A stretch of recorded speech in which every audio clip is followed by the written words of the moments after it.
Hello friends, అందరికీ నమస్తే అండి. Welcome to our channel. తల్లికి వందనం పథకానికి సంబంధించిన అమౌంట్ అనేది ప్రతిరోజు కూడా పడుతూనే ఉన్నాయండి. చాలా మంది కూడా నాకు మెసేజ్లు అయితే పెడుతున్నారు.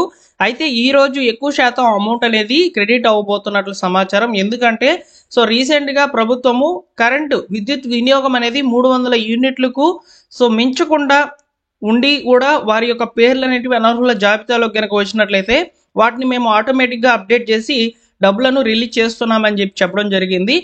ఈ విధంగా ఎవరైతే 300 యూనిట్లు అనేటివి మించకుండా విద్యుత్ వినియోగం అనేది చేసుకొని ఉన్నా కానీ అనర్హుల జాబితాలో ఉన్నటువంటి వాళ్ళకి ప్రభుత్వం ఈ రోజునైతే అమౌంట్ అనేది విడుదల చేస్తామని చెప్తుంది అనమాట.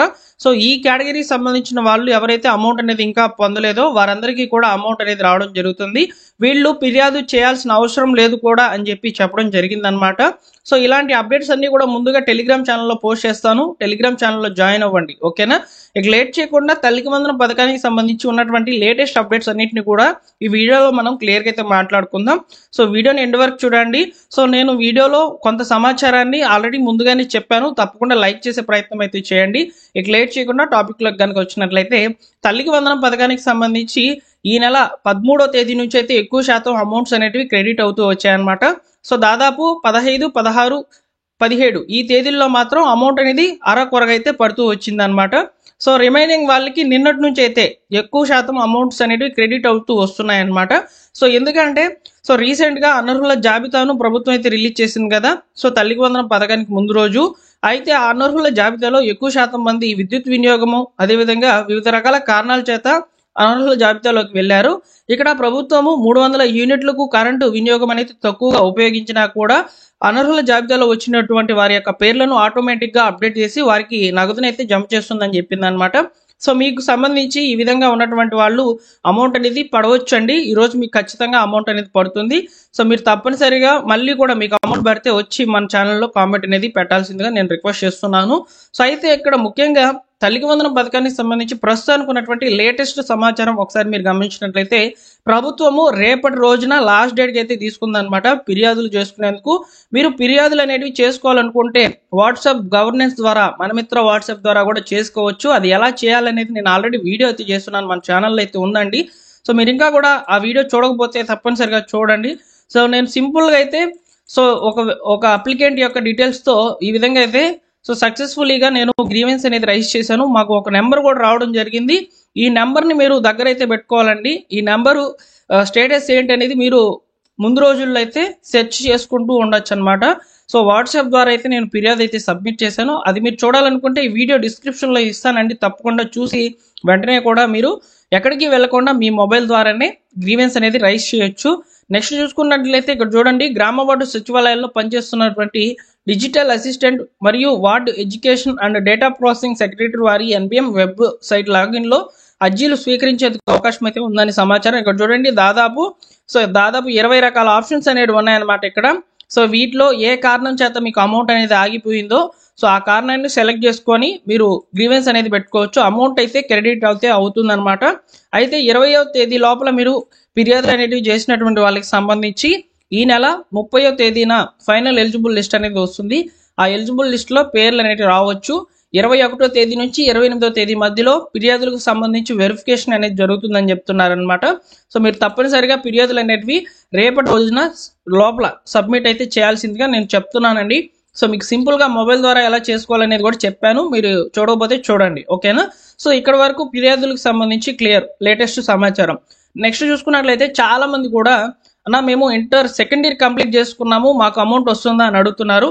ఇంటర్ సెకండ్ ఇయర్ ఎవరైతే ఈ 2025-26 సంవత్సరంలో కంప్లీట్ అయిపోయినటువంటి వాళ్ళు ఉన్నారో వారికి అయితే అమౌంట్ అనేది రాదు. వాళ్ళు డిగ్రీ లేదా ఇంజనీరింగ్ వైపు వెళ్ళిపోయి ఉంటారు కాబట్టి వాళ్ళకి ఫీజు రీయింబర్స్మెంట్ వస్తుంది, తల్లికి వందనం అయితే రాదండి.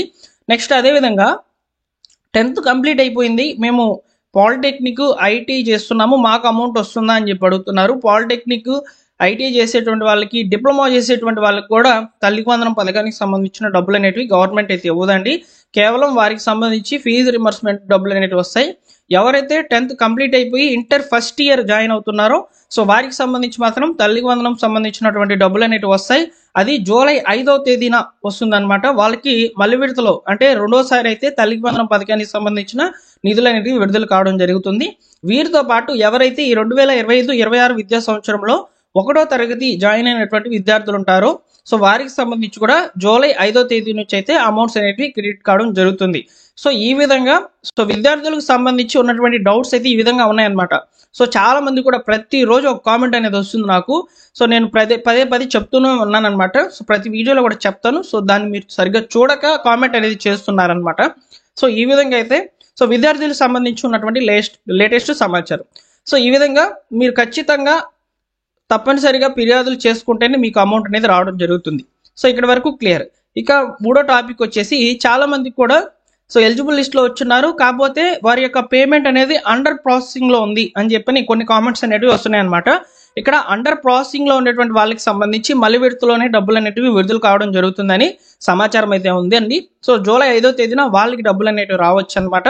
ఇకపోతే ముఖ్యంగా మీరు ఎలిజిబుల్ అయి ఉండి కూడా మీకు పేమెంట్ అనేది అండర్ ప్రాసెస్లో ఉందంటే ఖచ్చితంగా మీ యొక్క అకౌంట్కి ఎన్పిసి అనేది యాక్టివ్ లేకపోవడం ఒక కారణంగా కూడా చెప్పవచ్చు. సో మీకు డీబీటీ ఏ అకౌంట్కి లింక్ అయి ఉందనేది ఒకసారి చెక్ చేసుకోండి. ఆ అకౌంట్లో డబ్బులు అనేటివి పడి ఉండవచ్చు అనమాట. అలానే కొంతమంది 13,000 పడకుండా కొంత అమౌంట్ కట్ అయి పడుతుంది ఎందుకని అడుగుతున్నారు. సో ఇక్కడ అమౌంట్ అనేది ఎందుకు కట్ అవుతుందంటే మీరు మినిమం బ్యాలెన్స్ అనేది మెయింటైన్ చేయకపోవడం కారణం చేత బ్యాంకు వాళ్ళు ఇదే సరైన టైం అని చూసి ఆ మినిమం బ్యాలెన్స్ని కెప్ చేసుకొని రిమైనింగ్ అమౌంట్ అనేది మీకు ఇవ్వడం జరుగుతుంది. అంటే ఇక్కడ కొంత ఛార్జెస్ అనేవి తీసుకోవడం జరుగుతుంది అనమాట బ్యాంక్ అనేది. సో కాబట్టి ఈ విధంగా కొన్ని రకాల ప్రశ్నలు అనేవి అడుగుతున్నారు. అలానే కొన్ని రకాలుగా వీళ్ళకి ఉన్నటువంటి డౌట్స్ అయితే ఈ విధంగా ఉన్నాయి. సో నేను ఆల్మోస్ట్ అన్ని కూడా క్లియర్ చేశానని అనుకుంటున్నాను. మీకు ఇంకా ఏమైనా డౌట్ కనుక ఉండినట్లయితే ఒకసారి కామెంట్ సెక్షన్లో తెలియచండి. తప్పకుండా నేను వీడియో రూపంలో తీసుకురావడం జరుగుతుంది. అయితే ఈరోజు ఎక్కువ శాతము సో డబ్బులు అనేటివి పడే అవకాశం అయితే ఉంది. ఎవరికైతే ప్రాసెసింగ్లో ఉన్నాయో వారందరికీ కూడా అమౌంట్స్ అనేటివి విడుదల అవుతాయని చెప్పి గవర్నమెంట్ అయితే చెప్తుంది అనమాట. సో రేపు కూడా అమౌంట్స్ అనేటివి క్రెడిట్ అవుతాయండి. సో రేపటి రోజున లాస్ట్ డేటు ఫిర్యాదులు కనుక చేసుకోవాలనుకుంటే మీరు వెంటనే ఫిర్యాదులు అనేటివి సబ్మిట్ చేయండి. సో వాట్సాప్ ద్వారా చేసుకోవచ్చు, లేదా మీరు గ్రామవార్డు సచివాలయంకి వెళ్ళి సో గ్రామవార్డు సచివాలయంలో ఉన్నటువంటి డిజిటల్ అసిస్టెంట్ గారి దగ్గరికి వెళ్ళి ఎన్బిఎం లాగిన్ ద్వారా వారి యొక్క ఎన్బిఎం లాగిన్ అనేది ఉంటుంది. దాని ద్వారా గ్రీవెన్స్ అనేది చేసుకునేందుకు అవకాశం అయితే ఉందని మీరు చెప్పండి. వాళ్ళు సో లేదు మాకు ఆప్షన్ ఇవ్వలేదని చెప్తారు. సో మీరు ఈ వివరాలన్నీ కూడా తెలుసుకొని కూడా మీరు కామ్గా ఉంటే సో మీకు తల్లికి వందనం పథకానికి సంబంధించిన డబ్బులు అనేటివి రావు ఎలాంటి పరిస్థితుల్లో. సో మనము ఖచ్చితంగా ముందడుగు వేసి ఒక నిర్ణయం అనేది తీసుకొని ముందుకు వెళ్ళాలి. అప్పుడే మీకు ఖాతాలకు డబ్బులు అనేటివి చేరడం జరుగుతుంది అనమాట.